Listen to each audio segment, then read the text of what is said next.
তো মন্ডল ই অটোতে আজকে এই লিথিয়াম ব্যাটারিটি সার্ভিসের জন্য সকালে আসে।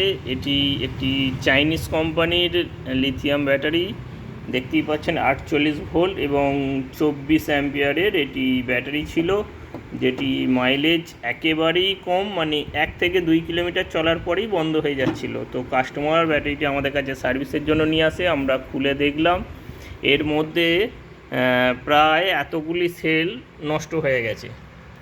আর যেহেতু এটি চাইনিজ ব্যাটারি, তো এই সেলগুলো মার্কেটে পাওয়া যায় না। তো এইগুলো এক একটি সেল আছে আপনার 3.7 ভোল্ট এবং 12 অ্যাম্পিয়ার করে। তো এখানে 48 ভোল্ট এই ব্যাটারিটি আপনার 13 এর ব্যাটারি ছিল। তো 13 দুগুণে 26টি সেল এখানে টোটাল আছে, যার মধ্যে 8টি সেল নষ্ট হয়ে গেছে এবং 18টি সেল ভালো আছে।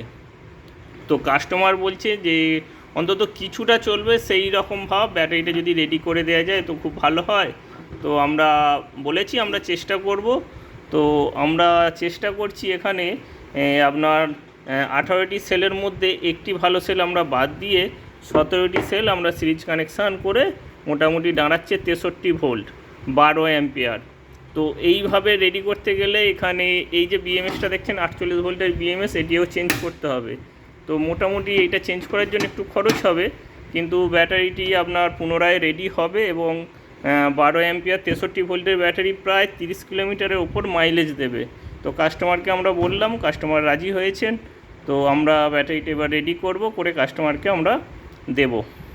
তো এরকম ধরনের ভিডিও দেখতে হলে আপনারা সঙ্গে থাকুন, এবং যদি কিছু জানার থাকে তো আমাদের কমেন্ট বক্সে আপনারা কমেন্ট করুন, আমরা চেষ্টা করব যথাযথ উত্তর দেওয়ার জন্য। এবং আমাদের ডেসক্রিপশন বক্সে আপনার মোবাইল নাম্বার থাকছে, যদি কারো কিছু জানার থাকে তো আমরা ডাইরেক্ট আপনারা আমাদেরকে কল করতে পারেন।